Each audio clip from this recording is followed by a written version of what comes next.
नमस्कार। पिछली 2 बार से मैं अपने एसपी सिटी मेरठ की नियुक्ति के दरमियान हुई घटनाओं के बारे में आपसे रूबरू हो रहा हूँ। ऐसी ही एक घटना के बारे में आज मैं आपको बताऊँगा कि कैसे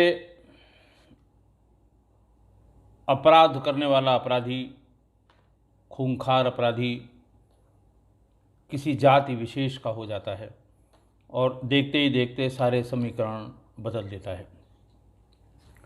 बात 9 सितंबर 2007 की है।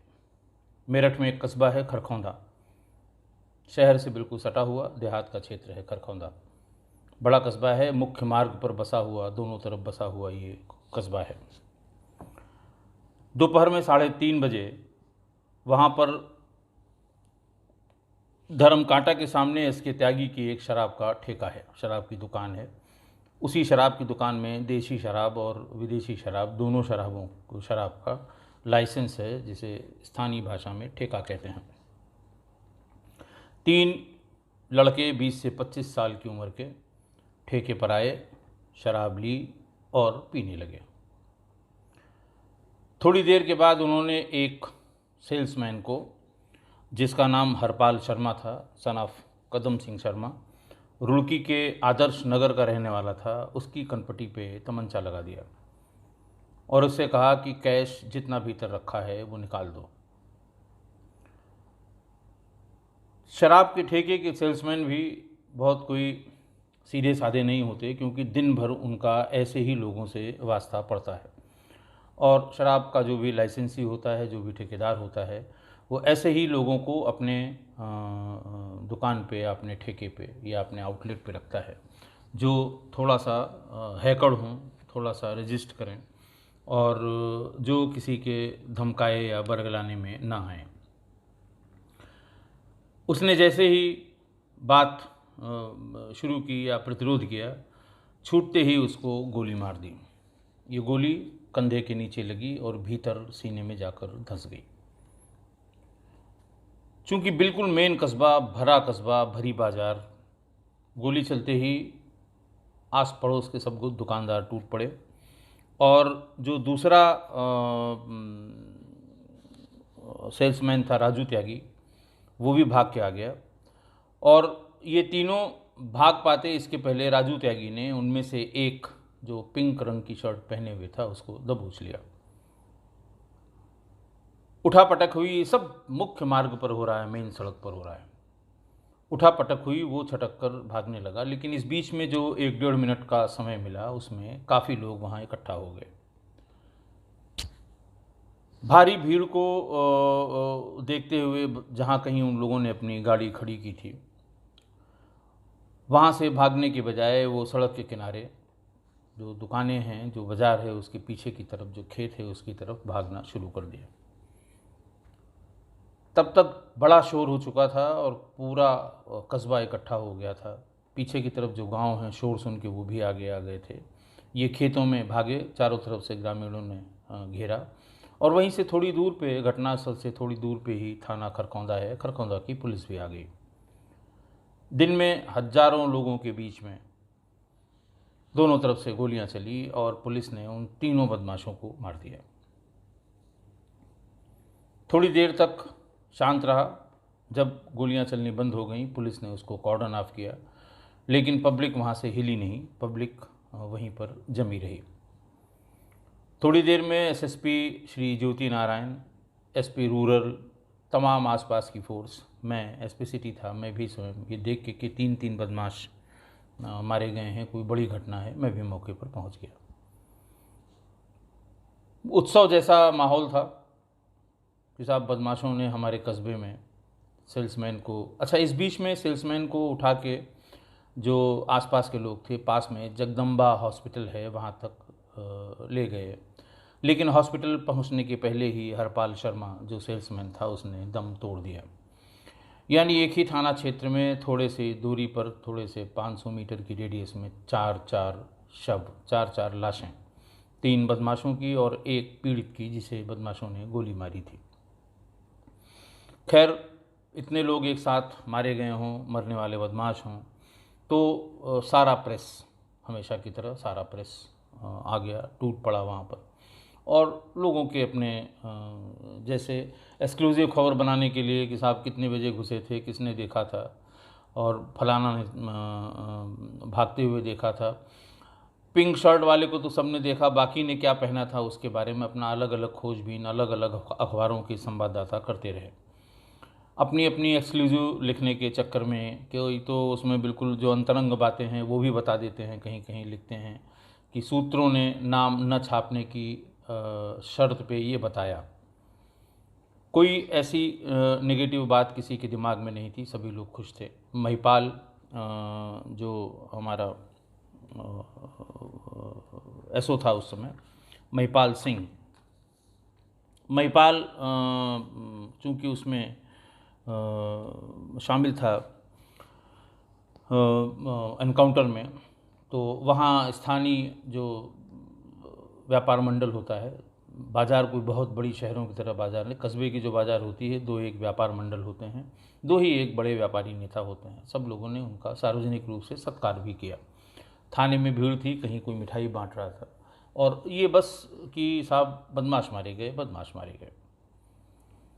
चूँकि दिन की बात थी, लबे सड़क बात थी, दिन दहाड़े बात थी, लोगों के बीच की बात थी, हुजूम उमड़ा हुआ था, ग्रामीण चारों तरफ से घेरे हुए थे, बदमाश भाग रहे थे, पुलिस पीछे थी, किसी शक शुबह की कोई गुंजाइश नहीं थी कि साहब बदमाशों ने ऐसा काम किया और पुलिस ने उन्हें दौड़ाया, उन्होंने गोली चलाई, पुलिस की गोली से मारे गए। सीधी सीधी सी बात हुई। लेकिन रात तक इन तीनों शवों की पहचान नहीं हुई। 9 सितंबर को इतवार का दिन था। सोमवार की सवेरे अखबारों में ये खबर छप गई। चूँकि सारे प्रेस वाले भी थे, तीनों मृतकों की जो फ़ोटो है वो भी सभी अखबारों में छपी। 11 बजते बजते तमाम सारी भीड़ एसएसपी और डीएम के कार्यालय पर आ गई। फ़ोटो देखते ही परिजनों ने पहचान लिया और परिजनों ने ये बताया कि इंचौली थाना के साधारणपुर गांव में के रहने वाले ये तीनों लोग हैं। एक का नाम प्रवीण सन ऑफ दिमाग सिंह, दूसरे का नाम ज्ञानेंद्र सन ऑफ भागवत सिंह, तीसरे का अंकित सन ऑफ महाराज सिंह। ट्रैक्टरों में भर भर के 200, 300, 400 आदमी पहुंच गए। गुजर जाति के ये तीनों एक ही गांव के रहने वाले लड़के थे। जिसने जहां सुना उन्होंने कहा साहब गुजरों के ऊपर अत्याचार हुआ, गुजर बच्चों को, गुजर लड़कों को पुलिस ने ज़बरदस्ती मार दिया। भीड़ इकट्ठा हुई, एसएसपी साहब के यहाँ भीड़ आ गई, वहाँ से भीड़ डीएम साहब के यहाँ गई, नारेबाजी, सड़क जाम, झड़प, ये सब हुआ। और इन सब के बीच में फोटोग्राफ़र, कैमरामैन और संवाददाता, बहुत बड़ी फौज इनकी, और इलेक्ट्रॉनिक मीडिया के लोग, तमाम चैनलों के लोग, ये सब वहाँ पर इकट्ठा हुए।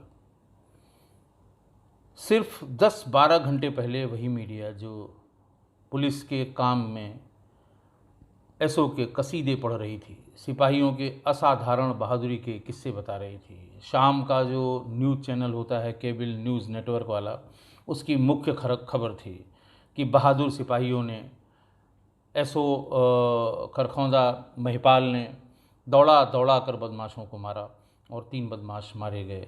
सरे शाम दिन दहाड़े सेल्समैन से लूट करके उन्हें गोली मारने वाले बदमाशों को मुठभेड़ में मार गिराया गया। एक भी शब्द उस मुठभेड़ के बारे में न तो शाम के लोकल केबल पे थी, न सवेरे के अखबार में थी। अखबार में सिर्फ फ़ोटो छपी, फ़ोटो देख के परिजनों ने पहचाना, और जब ये जाना कि अरे ये तो हमारी बिरादरी का है, फिर कहाँ का बदमाश और कैसा बदमाश। सारे लोग इकट्ठा हुए, पूरा दिन शहर में अफरा तफरी मची रही कि साहब पुलिस ने मार दिया, पुलिस ने मार दिया, ज़बरदस्ती मार दिया। ये बताया गया मामूली कहा सुनी हुई थी सेल्समैन से। पुलिस पहुंच गई, पुलिस इनको तीनों को खेत में ले गई, थोड़ी देर तक बात की और फिर इन्हें गोली मार दी। मांग उनकी कि साहब इसकी सीबीसीआईडी जांच की जाए, पुलिस थाने को सस्पेंड किया जाए, इनके विरुद्ध एफआईआर की जाए। उस समय ये कोई कहने वाला नहीं था, कोई बताने वाला नहीं था कि सब इतने लोगों के बीच की बात है, दिन की बात है, लोगों के आंखों के सामने की बात है। जितनी पुलिस नहीं थी उससे कई गुना ज़्यादा ग्रामीण भी थे। किसी को कोई शंका नहीं है, सेल्समैन की जान चली गई थी। उसकी बॉडी भी इन्हीं लोगों के साथ मॉर्चरी में रखी हुई थी और उसके परिजन आ गए थे। सुबह तक वो बॉडी लेके रुड़की चले गए थे, लेकिन इसकी तरफ न किसी ने ध्यान दिया और न ही ये कोई कहने वाला था कि साहब इसको कैसे आप फर्जी मुठभेड़ कह रहे हैं, कैसे कह रहे हैं कि ये पुलिस ने इनको गोली मार दी। 11 सितंबर को अखबारों में अखबार रंगे पड़े थे कि साहब पुलिस के लिए अमंगल, पुलिस के गले की फांस बनी साधारणपुर का पुलिस एनकाउंटर, नेताओं का आरोप पुलिस ने जानबूझकर 3 नौजवान युवकों को, गुज्जर युवकों को मार दिया। ये कोई ऐसी बात नहीं थी कि कोई पहली बार वहाँ हुआ हो। पश्चिमी उत्तर प्रदेश में अपराध को उसके अपराध से नहीं, उसकी जाति से जाना जाता है। महिमा मंडन भी किया जाता है, बचाया भी जाता है, और अगर दूसरी ऐसी जाति या बिरादरी का जो उनके मुखालिफ है अगर उसका हो तो उसके लिए उतने ही खराब शब्द भी कहे जाते हैं।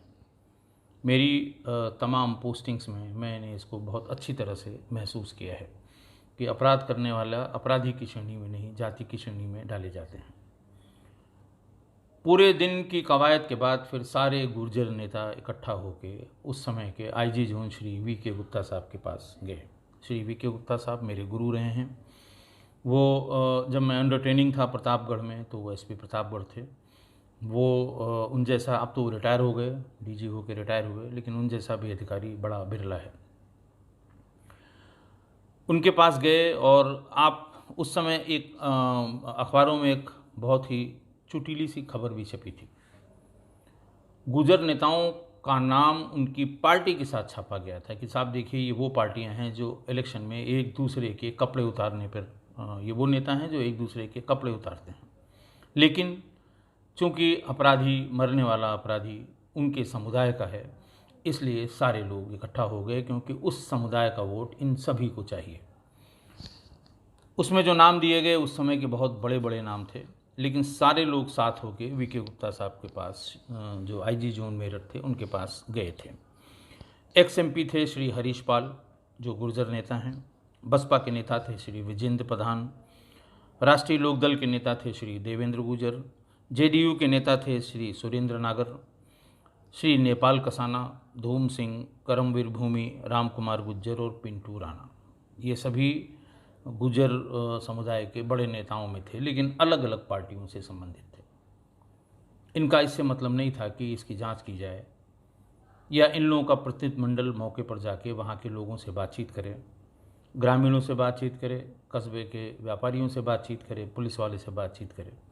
कोई इससे कोई मतलब नहीं, सिर्फ इतना मतलब था कि साधारणपुर जो कि गुजरों का गांव है, वहाँ के 3 बच्चों को पुलिस की गोली लगी और तीनों मारे गए। और इसका दबाव ऐसा, जब सारे नेता इकट्ठा हुए ज्योति नारायण साहब के यहाँ शाम को, इस स्टेलमेट को, इस गतिरोध को दूर करने के लिए इनके साथ एक मीटिंग हुई। सब जगह जगह जो जाम, धरना, प्रदर्शन, सब पुलिस कार्यालयों के सामने, एसएसपी, एसपी सिटी, एसपीआरए के कार्यालय के सामने जो भीड़ भाड़ थी, इनको हटाने के लिए ये कहा गया कि ठीक है, आपकी डिमांड जो सीबीसीआईडी की है वो तो शासन करेगी, हमारे स्तर की नहीं है। उन्होंने कहा साहब इनको पहले एफआईआर की जाए और एसओ को और जो पुलिस वाले इसमें शामिल थे इनके खिलाफ एफआईआर की जाए, इनको तुरंत अरेस्ट किया जाए और जेल भेजा जाए। ये मुख्य डिमांड थी। खैर, चूँकि सभी पुलिस का वालों को, सभी स्थानीय लोगों को, सभी प्रेस वालों को, टीवी चैनल के सभी जितने भी वहाँ पर रिपोर्टर्स थे, उनको असली बात का पता था, लेकिन भीड़ का दबाव, नेता का दबाव, स्थानीय समीकरण जो जातीय समीकरण हैं उसका दबाव, और जाने कौन कौन से दबाव एसएसपी के ऊपर आए होंगे जिनका मुझे संज्ञान नहीं है। रात में तय किया गया कि ठीक इनके विरुद्ध हम मुकदमा कायम करेंगे। रात ही में निर्णय के बाद जो प्रभारी थानाध्यक्ष था खरखौंदा का महिपाल सिंह, उसके सहित 5 व्यक्तियों के विरुद्ध हत्या का मुकदमा दर्ज किया गया। अब देखिए, आपकी एक दिन पहले यानी एक दिन पहले की शाम को पुलिस भी वही थी, घटना भी वही थी, बदमाश वही थे, जगह भी वही थी, सब कुछ वही था और मिठाइयाँ बांटी गईं, फूलों के गुलदस्ते दिए गए, पुलिस वालों के गले में हार डाले गए। व्यापार मंडल के लोगों ने कहा कि साहब ये बहुत बड़ा धब्बा था कि हमारे शराब व्यवसायी शराब व्यापारी के यहाँ बदमाशों ने घुस के उनके सेल्समैन को गोली मार दी और पुलिस ने बहादुरी का परिचय दिया और बदमाशों को दौड़ा के गोली मार दी। और सिर्फ अभी 24 घंटे भी नहीं बीते थे या 24 घंटे बीत गए थे, उसके बाद ही वो मुलजिम हो गए वही सिपाही, FIR हो गई उसी थाने में जिस थाने में इस मुठभेड़ की पटकथा लिखी गई थी या जहाँ जिस थाने में मुठभेड़ हुई थी। ये विचार करने का विषय है, ये दिमाग पे जोर डालने वाला विषय है कि अपराध को अपराधी की दृष्टि से जब तक पूरी तरह से अपराधी की दृष्टि से नहीं देखा जाएगा, समाज में इस तरह की घटनाएं होती रहेंगी। जब जब अपराधी को उसकी जाति पर, उसके धर्म पे, उसके और जो विवरण होते हैं उस पर उसके सांचे में, उसके खांचे में देखा जाएगा, ये घटनाएं होती रहेंगी। एक और आपको इसी सिलसिले में मैं बताऊं कि ये घटना 9 तारीख की थी। 5-6 दिन पहले ही 3 सितंबर को एक बात और हुई थी मेरठ में। तत्कालीन DGP श्री विक्रम सिंह साहब 3 तारीख को सुबह 11 बजे के आसपास लखनऊ से चले दिल्ली के लिए। दिल्ली एयरपोर्ट पे उतरे और उन्होंने वहाँ से एक टैक्सी की। टैक्सी में उन्होंने अपने गनर को भी नहीं बिठाया, एक प्राइवेट व्यक्ति को बिठा लिया और हो सकता है छोटा वेपन उनके पास हो, क्योंकि DGP थे सबसे हिंदुस्तान के सबसे बड़े प्रदेश के। वहाँ से उन्होंने ज़मीनी हकीकत पुलिसिंग की पश्चिमी उत्तर प्रदेश में। उस समय पश्चिमी उत्तर प्रदेश में, जैसा कि मैंने आपको बताया, अपराध बहुत ज़्यादा हो रहे थे और कोई ऐसी नई बात नहीं है। अपराध वहाँ समय समय पर, वो कहते हैं कि अपराध की एक साइकिल वहाँ चलती है। एकदम से अपराध बढ़ेंगे, कुछ दिन शांत रहेंगे, फिर एकदम से बढ़ेंगे। एक उसकी पर्टिकुलर साइकिल है। कभी कभी समय के हिसाब से भी पुराने पुलिस वाले उसका प्रेडिक्शन करते हैं कि अब चेन स्नैचिंग बढ़ेगी, अब लूट बढ़ेगी, बैंकों पर फला जगह देखने में ज़्यादा सतर्क रहने की ज़रूरत है। और फिर वही काली रात में कृष्ण पक्ष में डकैतियाँ पड़ेंगी गाँव में। बहरहाल पश्चिमी उत्तर प्रदेश में क्राइम का होना कोई बहुत ताज्जुब की या बहुत बड़ी बात नहीं मानी जाती है। लेकिन इस हकीकत को देखने के लिए DGP साहब वहाँ से चले। सबसे पहले वो सिंघानी गेट की चौकी पहुँचे, गाज़ियाबाद का जो थाना है, वहाँ उन्हें कोई नहीं मिला। वहाँ से वो निकले मोदी नगर की चौकियों पर कोई नहीं मिला और वहाँ से मोदी नगर के बीच में जितनी पुलिस की चेक पोस्ट हैं उसमें कोई नहीं मिला। आधे घंटे तक मोदी नगर के जाम में DGP स्वयं प्राइवेट टैक्सी में फंसे रहे। अपने साथ उन्होंने एक कैमरामैन को भी रखा था, क्योंकि उस समय ये जो फ़ोन थे, एंड्रॉयड फ़ोन नहीं हुए थे कि मोबाइल से लोग रिकॉर्ड कर सकें। छोटे कैमरे आते थे, हैंडी कैम जिनको कहते थे, और पुलिस के थानों में भी एक हैंडी कैम दिए गए थे घटनाओं को सही तरीके से रिकॉर्ड करने के लिए। और कानून व्यवस्था की स्थिति में मौके पर कानून व्यवस्था की स्थिति क्यों उत्पन्न हुई, कौन कौन उसका जिम्मेदार है, उसको रिकॉर्ड करने के लिए हैंडी कैम हर थाने को, हर राजपत्रित अधिकारी को, सबको एक एक दिए गए थे। DG साहब अपने साथ जो व्यक्ति लाए थे वो हर सारी चीज़ को कैमरे पे रिकॉर्ड भी कर रहा था। उन्होंने ये भी बाद में बताया था कि कैसे उन्होंने रास्ते में सब जगह जाम में फंसे होने के बावजूद ये देखा कि ट्रैफिक के जवान लगे हैं लेकिन कोई भी रोड पे नहीं है। सब सड़कों के किनारे कहीं कोई कुर्सी लगा के कोई चाय या जूस की दुकान के सामने बैठ के गप कर रहा है और उसके सामने ही भीषण जाम लगा हुआ है। इतनी भी जहमत नहीं कर रहा है वो कि उठ के गाड़ियों को तितर बितर करे या गाड़ियों को सलीके से लगवा के जाम को ठीक कराए। बॉर्डर पर पहुंच गए DGP साहब। वहाँ पहला थाना उनको परतापुर पड़ा। परतापुर की 2-3 चौकियाँ और नाके यानी जो चेक पॉइंट्स हैं वो पड़े। कहीं पर उनको कोई सिपाही, कोई वहाँ पर पुलिस वाला आदमी उन्हें नहीं मिला। वो एक एक चीज़ रिकॉर्ड कर रहे थे और नोट भी कर रहे थे। वहाँ से वो आ गए शहर में उन्होंने शहर के जो प्रमुख प्लेस हैं वहाँ पर ड्यूटियाँ लगी हैं कि नहीं लगी हैं। मेरठ शहर में उन्होंने अबू लेन, बेगम पुल, बुढ़ाना गेट, इन सब जगह टैक्सी से उतर के अलग अलग भीड़ भाड़ वाली जगहें हैं वहाँ पर अलग अलग देखा। वहाँ से टैक्सी से घंटाघर आए। घंटाघर पे ही हमारा भी ऑफिस है, लेकिन ये बात होगी करीब शाम को 5:45 बजे की। मैं शहर में कहीं और था, अपने ऑफिस में नहीं था। वही मेरे ऑफिस के सामने ही टैक्सी से वो उतर गए। वहाँ से उन्होंने एक रिक्शा किया। रिक्शे से वो सर्राफा बाज़ार में गए, जो बड़ा सा गेट बना हुआ है उसके भीतर जाके, और दाहिने हाथ पे बहुत बड़ा सराफा बाज़ार है और ब्रिटिश पीरियड का शायद पश्चिमी उत्तर प्रदेश का सबसे बड़ा सराफा बाज़ार वही रहा होगा। वो सराफा बाज़ार गए। सराफा बाज़ार से पुनः वो बुढ़ाना गेट आए। बुढ़ाना गेट से फिर वो रिक्शे सहित दिल्ली गेट थाने पर पहुंच गए। दिल्ली गेट थाने पर पहुंच के उन्होंने, जो मुंशी जी बैठे हुए थे थाने पर, उनसे कहा कि भाई घंटाघर पे मेरा बैग छीन गया है और 10,000 रुपये छीन लिए हैं बदमाशों ने। मुंशी जी ने आवाज़ लगाई, मांगे राम दरोगा जी तुरंत उपस्थित हुए। उन्होंने देखा कि लहीम सहीम आदमी, शक्ल सूरत से जेनविन आदमी लग रहा है, और शायद उम्मीद डीजी साहब को थी कि कोई दुर्व्यवहार करेंगे इसमें से लोग और फिर कहेंगे झूठ बोल रहे हो। जैसा जो पुलिस में उनको बताया गया है, वो स्वयं भी फील्ड के बहुत आउटस्टैंडिंग अधिकारी रहे हैं, लेकिन ऐसा नहीं हुआ। मांगे राम ने फ़ौरन वायरलेस सेट पकड़ा, कंट्रोल रूम को बताया कि इस तरह से ऐसे मोटरसाइकिल से 3 लड़कों ने एक व्यक्ति आए हुए हैं जिनका बैग और 10,000 रुपये छीने हैं, तत्काल इसकी चेकिंग कराई जाए। उस समय थाने में वो मुंशी जी, संतरी का एक सिपाही और मांगे राम दरोगा जी ही थे। जब वो सेट पे कहने लगे, तब उनकी बात को रोक के डीजीपी साहब ने कहा कि मैं विक्रम सिंह, डीजीपी उत्तर प्रदेश हूँ। आप सोच सकते हैं कि थाने में मुंशी या दरोगा की क्या हालत हुई होगी। वो निशब्द हो गए, कोई बोल नहीं पाया, और फ़ौरन बाहर निकल के टेलीफोन से सबको खबर की गई। सारे लोग गिरते पड़ते भड़बड़ाते हम लोग सब थाने पहुंच गए। श्री वीके गुप्ता साहब भी, श्री ज्योति नारायण साहब भी, मैं भी, रियाई साहब भी, सारे लोग थाने के भीतर, और डीजीपी साहब वहाँ एक एक चीज़ को देख रहे थे। सबसे पहले उन्होंने आपत्ति जताई लाठी पे, जो पुलिस के पास जो बेंत होता है, लाठी होता है, उसको देखा और कहा इसकी बहुत ही ख़राब क्वालिटी है। और वाकई उस समय बहुत ही ख़राब क्वालिटी की वो जो भी जहाँ से भी सप्लाई होती थी बहुत अच्छी नहीं थी।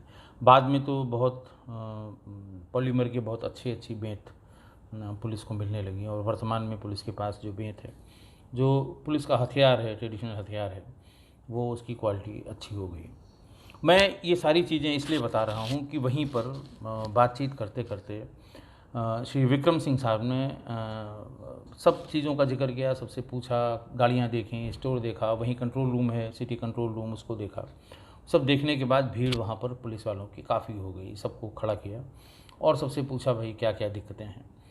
मेरठ में उस समय छेड़खानी की कुछ घटनाएँ हुई थी। छेड़खानी की घटनाओं को लेके उन्होंने कहा, भाई आप लोग जो है महिलाओं के स्कूल और कॉलेज के सामने जो छींटाकशी होती है उसको क्यों नहीं रोक पाते हैं। क्या वजह है कि हर बार ये शिकायत मिलती है कि लड़की स्कूल जा रही थी या स्कूल से निकल रही थी, उसके साथ छेड़खानी हुई। देखिए, बात 2007 की है, आज से 13-14 साल पहले, 6-7 की है। आप अंदाज़ लगाइए कि उस समय न तो ये 112 नंबर जो हमारा डायल 100 का सिस्टम है वो नहीं था, और इफेक्टिव कम्युनिकेशन का कोई सिस्टम उत्तर प्रदेश पुलिस के पास नहीं था। सब स्थानीय कम्युनिकेशन के थे। डिस्ट्रिक्ट में कंट्रोल रूम हुआ करता था जिससे थाने, गाड़ियाँ और चौकियाँ उससे जुड़े होते थे। सामान्य आदमी सिर्फ जो एक नंबर होता था कंट्रोल रूम का, लैंडलाइन का नंबर होता था, उसी पर वो फ़ोन कर सकता था, और अगर उसकी 4 या 5 लाइनें हैं तो भी अधिकतर समय वो बिज़ी या इंगेज आया करती थी। तो उन्होंने कहा इसको कैसे रोका जाए। उस समय श्री विक्रम सिंह साहब ने कहा कि मैं आपको मजनू के 4-5 लक्षण बताता हूँ। अब मैं भी, सभी लोग खड़े थे कि मजनू के लक्षण कौन कैसे बता सकता है कि सामने खड़ा हुआ आदमी मजनू है कि नहीं है। और अगर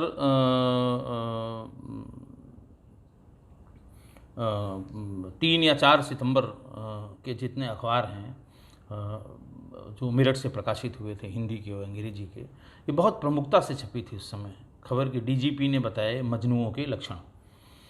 उनका कहना है कि अगर लड़का कान में टॉप्स पहने हुए है, हाथों में पेंडेंट लटकाए हुए है, गले में सोने की चेन पहने हुए है, हाथ में एक मोबाइल दिखाई दे रहा है उसके, और पीले लाल रंग की अगर शर्ट पहने हुए है, तो पक्का मानिए वो मजनू है, वो लड़कियों की छेड़छाड़ के लिए वहाँ खड़ा है। बात तो बड़ी अजीब सी लगी उस समय। हम लोग सब सारे सीईओज थे, एक दूसरे का मुंह देख रहे थे कि भाई ये तो बड़ा मतलब ऐसे लक्षण वाला आदमी। और उन्होंने कहा आप बेहिचक उसका गिरेबान पकड़ लीजिए, उसकी जांच पड़ताल करिए तो पता लगेगा कि वहाँ बिना किसी कारण के खड़ा हुआ है। और अगर बिना किसी कारण के महिलाओं के, लड़कियों के स्कूल के सामने, डिग्री कॉलेज के सामने कोई इस तरह से खड़ा हुआ है तो वो ज़रूर छेड़खानी के पर्पज़ से ही खड़ा होगा। खैर, उसके बहुत बाद अब वो बात कह के चले गए और फिर हमारा भी उसके बाद ट्रांसफ़र हो गया। नवंबर दिसंबर तक ही मैं रहा वहाँ 6-7 महीने। और लेकिन उसके बाद फिर जब कभी मैं जब बराबर फील्ड में पहुंचा तो अक्सर जब ये छेड़खानी करने वाले लड़कों को पकड़ के लाया जाता था तो मैं जानबूझ के इनको देखने जाता था कि डीजीपी साहब ने जो बताया था वो उनमें से कोई लक्षण इसके अंदर है कि नहीं है। आप यकीन मानिए सारे लक्षण तो किसी एक मजनू में मिलना बहुत मुश्किल है, लेकिन एक आध लक्षण ज़रूर इन मजनुओं के जो उस समय डीजीपी साहब ने, विक्रम सिंह साहब ने बताए थे, वो मौजूद मिले। तो मुझे जो ये बताने के पीछे जो मेरा उद्देश्य था वो यही था कि उस ज़माने में, उस समय डीजीपी का इस तरह का औचक निरीक्षण होता था। अब ये संभव नहीं है। देखिए, अगर आज की तारीख में डीजीपी हमारे या एडीजीपी लॉ एंड ऑर्डर जो पूरे स्टेट की जिनकी जिम्मेदारी है, या माननीय मुख्यमंत्री जी या कोई और ऐसा डिग्निटरी कहीं से भी निकलेगा तो मोबाइल से खबर ज़रूर मिल जाएगी। कहीं से भी निकलेगा, पहचानने वाले मिलेंगे, मोबाइल से खबर मिल जाएगी और व्हाट्सएप पे आ जाएगा। मोबाइल से खींची हुई फ़ोटो व्हाट्सएप पर वायरल हो जाएगी, साहब ये डीजीपी साहब हैं, अभी ये सिंघानी गेट थाने को पार किया है इन्होंने, फला नंबर की गाड़ी है। तो फिर औचक निरीक्षण का सब जो पर्पज़ होता है वो ख़त्म हो जाएगा। उस 3 सितंबर को वो सुबह 12:30 बजे के आसपास टैक्सी से चले थे और शाम को 7 बजे तक सड़कों पे थे। लेकिन जब तक उन्होंने खुद नहीं बताया कि मैं उत्तर प्रदेश का डीजीपी विक्रम सिंह हूँ, तब तक किसी को जानकारी नहीं हो पाई कि डीजीपी इस तरह से औचक निरीक्षण कर रहे हैं। उन्होंने मीटिंग करके कहाँ कहाँ कौन कौन नहीं मिला इसके बारे में विस्तार से बात बताई और कहा कि इसको किसी को डिस्प्यूट करना है तो अभी वो डिस्प्यूट कर सकता है, किसी को आपत्ति है तो वो अपनी आपत्ति बता सकता है, मेरे कैमरे में सब कुछ रिकॉर्ड है। उसके बाद व्यवस्था का सही होना लाजमी था और व्यवस्था उसके बाद बिल्कुल सही हुई भी। खासकर बाज़ारों में ड्यूटियाँ दिखने लगीं, जो चेक पोस्ट हैं उसमें ड्यूटियाँ दिखने लगीं। और जब हमारे महकमे का सबसे बड़ा अधिकारी, हमारे डीजीपी, हम जिसको कहते हैं पुलिस में वो माई बाप हैं और उनसे बड़ा कोई नहीं है और हमारे लिए वही आदेश के सोर्स हैं। किसी भी तरह के आदेश जो डीजी के यहाँ से निकलते हैं, उनके कलम से, उनके कागज़ से, उनकी ज़ुबान से वो आदेश होता है और पत्थर की लकीर होती है। तो अगर वो कुछ बात कह रहे हैं और वो स्वयं इस तरह के जो निरीक्षण होते हैं, औचक निरीक्षण, सादे वस्त्रों में थे, बिल्कुल सामान्य आदमी की तरह थे, रिक्शे पर बैठ के गए थे, रिक्शे वाले को भी नहीं पता कि वो डीजीपी हैं। थाने में भीतर वो घुस गए, संतरी ने पूछा, संतरी को भी बताया उन्होंने कि घंटा घर पे मेरी लूट हो गई है, मुझे मुकदमा लिखवाना है, उसने भी जाने दिया, किसी तरह कोई दुर्व्यवहार नहीं किया। तो वो औचक निरीक्षण उस ज़माने में इस तरह के होते थे। लेकिन आज की तारीख में इस तरह का औचक निरीक्षण किया जाना, लखनऊ जैसी जगह में जहाँ पर एक तरफ से एक तरफ जाने के लिए 50-60 किलोमीटर का ही आपको चलना पड़ेगा और शहर के एक कोने से दूसरे कोने में जाने के लिए 30-35 किलोमीटर में आप पहुंच जाएंगे, उससे भी कम में 25 किलोमीटर में पहुंच जाएंगे। लेकिन आप 10 किलोमीटर भी नहीं चल पाएंगे, ये पता लग जाएगा कि आप सड़क पे निकले हुए हैं।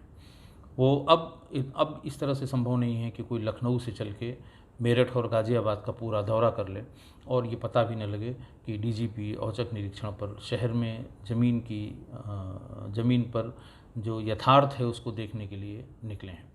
तो इस तरह से ये मैंने आपको आज की घटना बताई, इस तरह से एक अपराधी को मारने में, एनकाउंटर करने में हमारे पुलिस वालों के विरुद्ध उसी दिन उसी थाने पर हत्या का मुकदमा तक दर्ज करा दिया गया। आज के लिए इतना ही।